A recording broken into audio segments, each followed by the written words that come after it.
데살로니가 전서 1장 말씀입니다. 제목은 믿음의 역사입니다. 데살로니가 전서는 사도 바울의 편지입니다. 지금도 그리스에는 살로니카라는 지명이 그대로 남아 있습니다. 주전 315년경에 알렉산더의 부하였던 카산드가 있었습니다. 그가 알렉산더 대왕이 죽고 난 이후에 이복 동생이었던 데살로니가를 아내로 맞아 결혼을 하게 됩니다. 그리고 알렉산더 대왕의 어머니를 살해합니다. 이 일로 인해서 민심이 들끓게 되고 민심을 수습하기 위해서 그 지역 이름을 지명을 알렉산더의 이복 동생이었던 데살로니가를 이름을 지명을 따서 새롭게 짓게 됩니다. 사도 바울은 2차 선교 여행 당시에 환상 중에 마케도니아 사람의 그 손짓하는 그 환상을 보게 됩니다. 와서 우리를 도우라. 원래는 사도 바울은 발칸반도 그 북부 지역을 선교하려고 했습니다마는 선교의 문이 닫히게 되고 그 방향을 이제 유럽을 향하게 됩니다. 그래서 유럽의 첫 관문이었던 빌립보에 가서 복음을 전가하게 됩니다. 바울의 그 복음 전도 방식이 있습니다. 바울은 가는 곳마다 유대인의 회당에 들러서 복음을 전거했는데 빌립보 지역에는 유대인들이 10명도 되지 않았는가 봅니다. 그래서 강가에 나가서 안식일에 기도하러 갔다가 복음을 전가하는 중에 루디아라는 사람을 만나게 되고 빌립보 교회가 세워지게 됩니다. 데살로니가는 유대인의 회당이 있었습니다. 그래서 유대인들이 그곳에 틀을 잡고 있었다라는 말이 되는 것이죠. 세 차례나 안식일마다 회당에서 복음을 전했습니다. 바울은 성경을 가지고 복음을 전했는데 사도행전 17장 3절에 뜻을 풀어 그리스도가 해를 받고 죽은 자 가운데서 다시 살아나야 할 것을 증언하고 이르되 내가 너희에게 전하는 이 예수가 곧 그리스도라 하니. 사도 바울은 성경 말씀에 근거해서 십자가의 예수님, 부활의 예수님을 증거했습니다. 이 일로 인해서 많은 헬라인들이 복음을 받고 또 기부인들이 바울과 실라를 따랐다라고 말을 하고 있습니다. 그러나 유대인들은 기독교와의 메시아관이 다릅니다. 유대인들은 로마 정부를 혁명으로 정복하고 새로운 다윗과 같은 그런 왕이 온 세상을 지배하는 그런 메시아, 정치적 메시아를 기다렸습니다. 근데 자신들이 죽인 유대인들이 죽인 예수를 메시아라고 전하는 기독교를 유대인들은 용납할 수가 없었습니다. 그래서 데살로니가에는 시장이 있었는데 시장 안에는 갱단들이 틀을 잡고 있었고 그런 갱단과 손을 잡고 기독교를 박해했던 것입니다. 폭동을 일으켰습니다. 복음의 진리를 폭력과 정치적인 힘을 이용해서 쫓아내려고 했던 것입니다. 사도행전 17장 7절에 보면 야손이 그들을 맞아들였도다. 야손이 바울의 선교 일행들을 집에 맞아들였다. 그렇게 말을 하고 있습니다. 이 사람들이 다 가이사의 명을 거역하여 말하되 다른 임금 곧 예수라는 이가 있다 하더이다니. 기독교와 유대교는 메시아관의 차이가 있습니다. 그런데 지금 유대인들은 로마 황제의 정치적인 힘을 끌어들여서 기독교를 박해하려고 지금 전략을 세운 것 같습니다. 그래서 로마 황제를 거역하는 그런 다른 임금을 숭배하는 기독교로 이렇게 프레임을 짜서 교회를 기독교 복음을 방해했습니다. 사단이 얼마나 복음 전도에 전략적으로 대처하는가를 알 수가 있습니다. 사도 바울은 베레아로 갔고 이 베레아에도 이런 유대인들이 쫓아와서 방해를 했습니다. 그래서 사도 바울은 아덴을 거쳐서 고린도까지 이르게 됩니다. 이 고린도 지역은 바로 아가야 지역이라고 그렇게 말을 하고 지금 그리스 지역, 그리스 나라의 남부 지역이라고 할 수가 있습니다. 바울이 베레아에서 아덴으로 내려왔는데 동행하던 이 실라와 디모데가 베레아에 머물렀습니다. 고린도에서는 바울이 참 어렵사리 전도하다가 나중에 실라와 디모데가 합류하게 되는 것이죠. 바울이 고린도에서 아주 어렵게 고독하게 복음을 전도하는 중에 브리스길라와 아굴라라는 신실한 믿음의 사람들을 만나게 되고 좋은 믿음의 또 동력자를 얻게 됩니다. 디모데는 베레아에서 머물다가 데살로니가로 되돌아간 것 같습니다. 그래서 바울은 3주 동안 복음을 전하고 이렇게 고린도에 왔는데 디모데는 데살로니가로 되돌아가서 데살로니가 교회를 굳건하게 세웠던 것 같습니다. 데살로니가전서 3장 6절에 보면 지금은 디모데가 너희에게로부터 와서 너희 믿음과 사랑의 기쁜 소식을 우리에게 전하고 바울이 데살로니가를 떠났습니다. 그 공백을 디모데가 채웠습니다. 디모데가 복음을 전하는 중에 어떤 역사가 일어났습니까? 데살로니가전서 1장 9절에 보면 너희가 어떻게 우상을 버리고 하나님께로 돌아와서 살아계시고 참되신 하나님을 섬기는지와 디모데의 목회 보고라고 할 수가 있습니다. 데살로니가 교회에 큰 회개의 역사가 일어났습니다.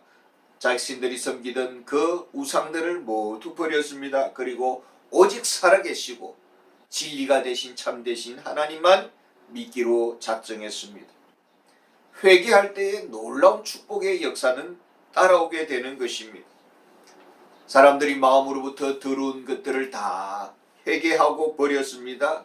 삶을 180도 전환시켰습니다. 거룩한 삶의 발걸음을 옮겼습니다. 구원받은 하나님의 자녀들의 그 모습을 나타내기 시작했습니다. 그리스도를 닮아갑니다. 사도 바울은 이렇게 말합니다. 4절에 보면 하나님의 사랑하심을 받은 형제들아 너희를 택하심을 보라. 하나님의 선택하심, 이것은 눈으로 볼 수 없는 그런 영적인 영역입니다. 하나님의 주권적인 결정사항입니다.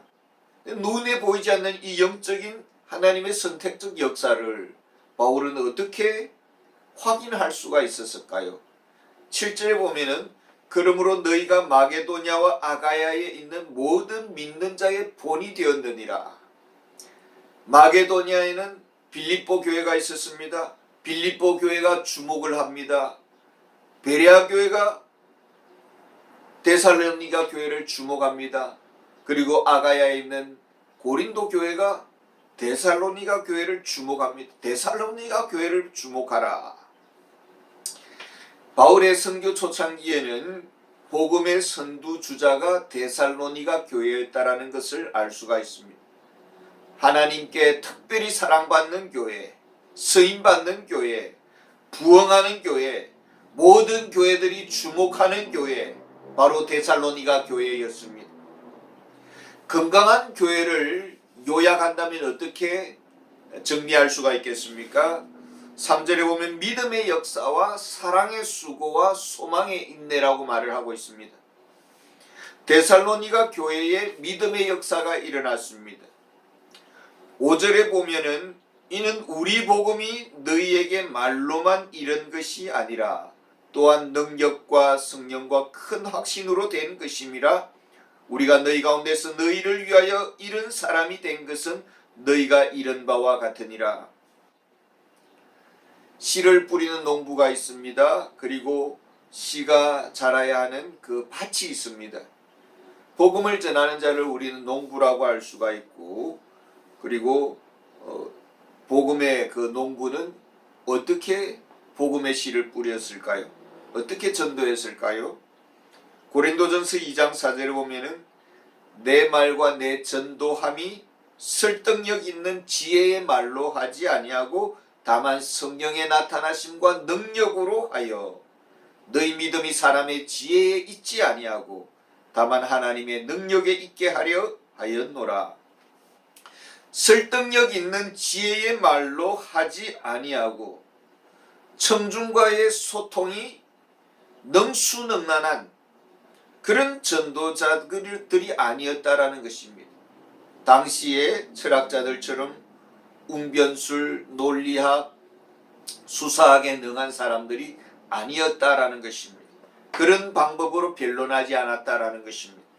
고린도전서 4장 20절에 하나님의 나라는 말에 있지 아니하고 능력에 있다라고 했습니다. 논리정연한 말로 전도하지 않았습니다. 아주 설득력 있는 웅변술도 믿지 않는 자연인에게는 복음 전도의 한계가 있습니다. 고린도전서 2장 14절에 보면 육에 속한 사람은 하나님의 성령의 일들을 받지 아니하나니 이는 그것들이 그들에게는 어리석게 보이며 또 그는 그것들을 알 수도 없나니 그러한 일은 영적으로 분별되기 때문이라. 영적 변화의 역사가 자연인에게는 통하지 않는다라는 것입니다.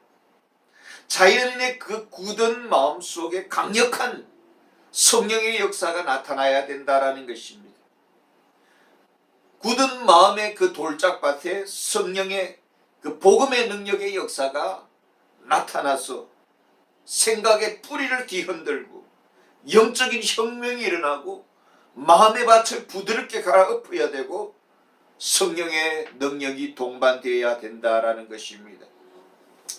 그러기 위해서는 먼저 복음 전도자가 말씀의 사람이 되어야 되고 성령의 사람이 되어야 되는 것입니다. 말씀과 성령에 붙잡힌 바 되어야 되는 것입니다.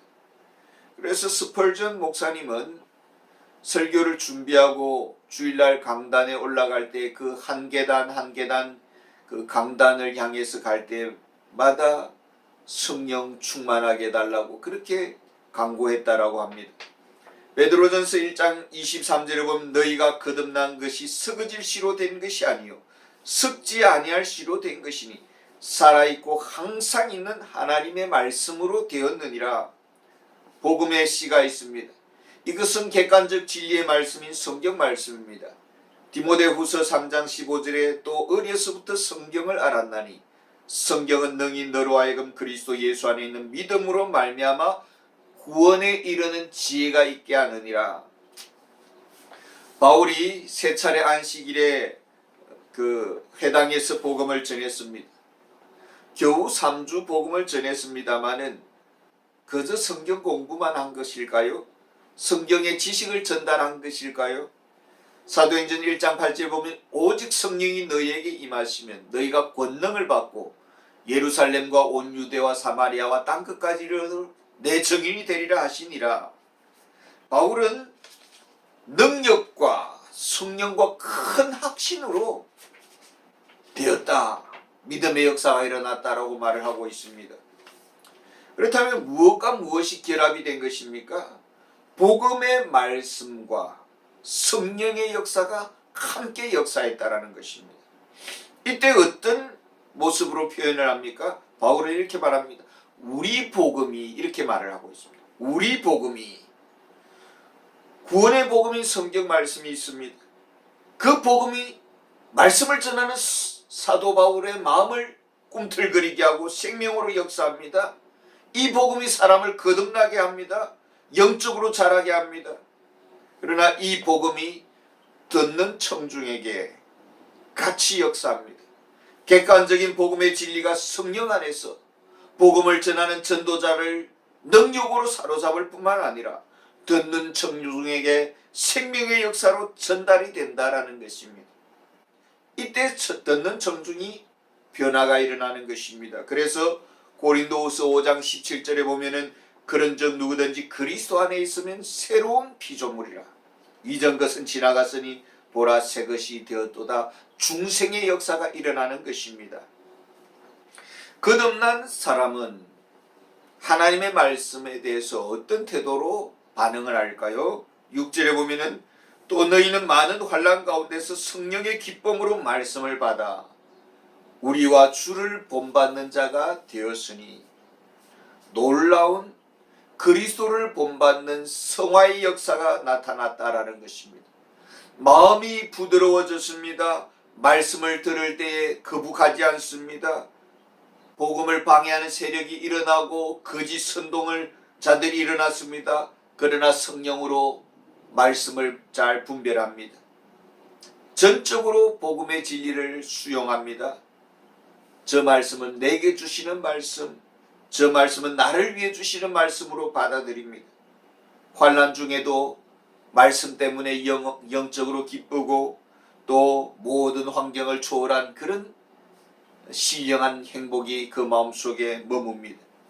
이런 영적인 행복은 경제지수, 환경지수와는 상관이 없는 것입니다. 그래서 요한복음 16장 22절에 지금은 너희가 근심하나 내가 다시 너희를 보리니 너희 마음이 기쁠 것이요 너희 기쁨을 빼앗을 자가 없을 것이다, 이렇게 말씀합니다. 마음속에 있는 이 영적인 평안을 다른 사람이 빼앗을 수 없고 환경이 그 마음의 즐거움을 지울 수가 없다라는 것입니다. 사도들은, 초대교회 사도들은 유대 정부의 핍박을 받고 복음 전도를 하지 말라는 그런 명령을 받았습니다. 전도하면 채찍질을 가하고 그리고 감옥에 가두었습니다. 그런데 사도행전 5장 41절에 이렇게 고백을 하고 있습니다. 사도들은 그 이름을 위하여 능욕받는 일에 합당한 자로 여기심을 기뻐하면서 공회를 떠나니라. 데살로니가 교회는 이런 핍박과 이런 억압을 당하는 가운데서도 믿음의 역사가 일어났습니다. 그리스도를 믿는 사람들은 믿음의 역사 가운데서 어떻게 이제는 살아가야 되는가라는 것입니다. 3절에 보면은 사랑의 수고라는 삶으로 나타나고 있습니다. 고린도후서 8장 1절 2절입니다. 형제들아, 하나님께서 마게도냐 교회들에게 주신 은혜를 우리가 너희에게 알리노니 환난의 많은 시련 가운데에서도 그들의 넘치는 기쁨과 극심한 가난이 그들의 풍성한 연보를 넘치도록 하게 하였느니라. 데살로니가 교회는 유대인들의 정면 도전을 받았습니다. 폭동이 일어났습니다. 깡패들을 동원해서 전도를 방해했습니다. 엎친 데 겹친 격으로 가난이 찾아왔습니다. 늘 간당간당하게 살아갑니다. 겨우 생명을 이어갑니다. 그런데 믿음의 형제인 교회가 지금 어려움을 당한다는 소식을 들었습니다. 예루살렘 교회가 갑작스러운 부흥으로 인해서 많은 유대인들이, 기독교인들이 유입이 되게 된 것입니다. 이제 뒷감당하지를 못하고 바나바 같은 사람들은 논밭을 팔아서 교회에 헌신을 합니다. 그래도 역부족입니다. 이 소식을 들은 데살로니가 교회가 헌금을 작정했습니다. 그래서 이 전도의 방해를 받고 또 극심한 가난 가운데 살지만은 그럼에도 불구하고 그들의 헌신은, 사랑의 헌신도가 아주 높았습니다. 풍성한 헌금을 했다라는 것입니다. 그들이 삶을 포기했을까요? 더 이상 살기 싫어서 그냥 헌금을 한 것입니까? 데살로니가 성도들의 마음속에 어떤 믿음이 있었을까요? 10절에 보면 또 죽은 자들 가운데서 다시 살리신 그의 아들이 하늘로부터 강림하실 것을 너희가 어떻게 기다리는지를 말하니 이는 장래의 노하심에서 우리를 건지시는 예수시니라. 예수님을 믿었습니다. 사망의 형벌에서 영원토록 해방되었습니다. 심판에서 자유함을 얻었습니다. 영원한 하늘 기업의 상속자가 되었습니다. 영적인 부유한 자가 되었습니다. 보배로우신 예수님을 모시고 있습니다. 무엇이든지 구하면 주시겠다고 약속하십니다. 죽어도 다시 사는 부활의 생명을 소유하고 있습니다. 영원한 죽음으로부터 면하게 되었습니다. 영원한 내 집 마련을 우리는 이미 예수님 안에서 보장을 받고 있습니다. 든든합니다. 미래가 보장되었습니다. 제가 어느 선교사님과 식사를 나누는데 너무 맛이 있어서 제가 물었습니다. 선교사님, 천국 가면은 이런 음식도 먹을 수 있을까요? 그랬더니 선교사님 하시는 말씀이 천국에는 이런 음식과 비교할 수 없는 음식을 주시겠죠, 이렇게 했습니다. 우리는 영원한 부자가 되었습니다. 주님이 우리를 부욕해 해주셨습니다. 이제 세상살이에 너무 이렇게 우리가 연연하지 않습니다. 못 입어도 주님이 채워주시고, 못 먹어도 주님이 살게 해주시고, 나눠 가져도 누르고 흔들어 더 채워주시는 주님이십니다. 형제들과 함께 어려움을 나눌 때에 하나님이 축복해 주시는 것입니다. 하나님께서 사랑의 수고를 아끼지 않는 데살로니가 교회 소망 중에 인내하면서 값지게 살아가는 성도들에게 예비하신 은혜가 무엇입니까? 8절에 보면 주의 말씀이 너희에게로부터 마게도냐와 아가야에만 들릴 뿐 아니라 하나님을 향하는 너희 믿음의 소문이 각 처에 퍼졌으므로 우리는 아무 말도 할 것이 없노라. 하나님이 사용하시는 교회가 되었습니다. 축복의 통로가 되었습니다. 교회가 유명해졌습니다. 소문난 교회가 되었습니다.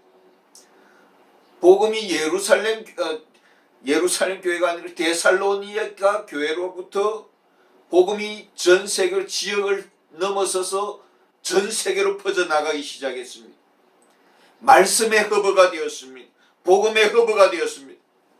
어떻게 말씀 중심의 교회로, 말씀이 세상을 향해 뻗어가는 교회로 쓰임받고 있는 것입니까? 이것은 하나님의 역사입니다. 축복입니다. 이런 하나님의 역사도 믿음의 비전을 가져야만 이루어질 수가 있는 것이죠. 아무런 꿈도 없고 목적도 없이 우연히 이렇게 되는 것은 없습니다. 어떤 믿음, 어떤 비전을 가진 데살로니가 교회였을까요? 하나님은 말씀을 통해서 역사하시고, 하나님의 말씀을 통해서 믿음을 일으키시고, 말씀을 통해서 생명의 씨를 뿌리시고, 말씀을 통해서 축복하시고, 말씀을 통해서 능력을 베풀어 주시고, 말씀을 통해서 부욕케 하시는 이 믿음이 데살로니가 교회에 있었습니다. 요한복음 15장 7절에 보면은 너희가 내 안에 거하고 내 말이 너희 안에 거하면 무엇이든지 원하는 대로 구하라 그리하면 이루리라. 세계 복음화의 비전을 가진 데살로니가 교회, 말씀의 허브가 된 교회, 믿음으로 사랑의 헌신도가 높은 교회, 믿음 안에서 축복의 통로가 된 교회, 가장 건강한 교회로 데살로니가 교회는 부흥하고 있었습니다. 그리스도를 닮은 교회, 그리스도를 증거하는 교회, 그리스도의 사랑의 향기를 뿜어내는 교회, 믿음의 역사가 사랑과 소망으로 세상을 새롭게 변화시키는 주역이 된 교회로 만들어가고 있었습니다. 이런 은혜가 우리 안에서 또 우리 교회 안에서 일어나기를 바랍니다. 감사합니다.